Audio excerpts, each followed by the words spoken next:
ಸಾರ್ವಜನಿಕರ ಹಿತದೃಷ್ಟಿಯಿಂದ, ಸಮಾಜದ ಹಿತದೃಷ್ಟಿಯಿಂದ ಇದನ್ನು ಅನುಕೂಲಿಸಬೇಕು ಅಂಥೇಳಿ ನಾವು ಮತ್ತೊಮ್ಮೆ ಆಗ್ರಹ ಮಾಡ್ತೀವಿ.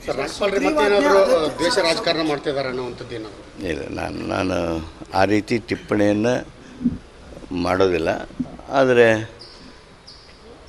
ಸಮಾಜದ ಹಿತ ಇರ್ತಕ್ಕಂಥ ಈ ಸುಗ್ರೀವಾಜ್ಞೆ ಸದನ ಕೂಡಿದಾಗ ಮಾತಾಡ್ಕೊಳ್ರಿ ಅಂತಾರೆ.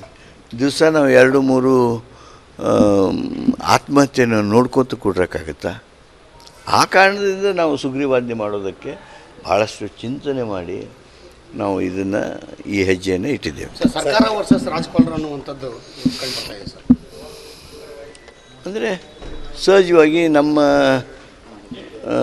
ಸುಗ್ರೀವಾಜ್ಞೆ ಬಗ್ಗೆ ಅವರು ತಮ್ಮ ಆಕ್ಷೇಪಗಳನ್ನು ಎತ್ತಿದ್ದಾರೆ. ಅದಕ್ಕೆ ನಮ್ಮ ಉತ್ತರ ನಾವು ಕೊಟ್ಟಿದ್ದೇವೆ. ಇದು ಹಂಗೆ ನಿಮಗೆ ಅನ್ನಿಸ್ತಿರ್ಬೋದು, ಆದರೆ ಅಂಥದ್ದೇನಿಲ್ಲ. ಅವರು ಏನು ಆಕ್ಷೇಪಗಳನ್ನು ಎತ್ತಿದ್ದಾರೆ ಅದಕ್ಕೆ ಸಮರ್ಪಕವಾಗಿರ್ತಕ್ಕಂಥ, ಸಮಂಜಸವಾಗಿರ್ತಕ್ಕಂಥ ಉತ್ತರ ಕೊಡ್ತೀವಿ.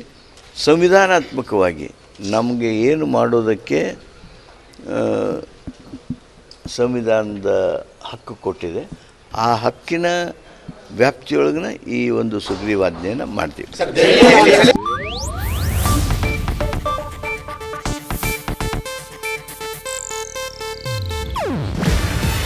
ಇದು ಏಷ್ಯಾನೆಟ್ ನ್ಯೂಸ್ ನೆಟ್ವರ್ಕ್ ಪ್ರಸ್ತುತಿ. ನೀವು ನೋಡ್ತಿದ್ದೀರಾ ಏಷ್ಯಾನೆಟ್ ಸುವರ್ಣ ನ್ಯೂಸ್.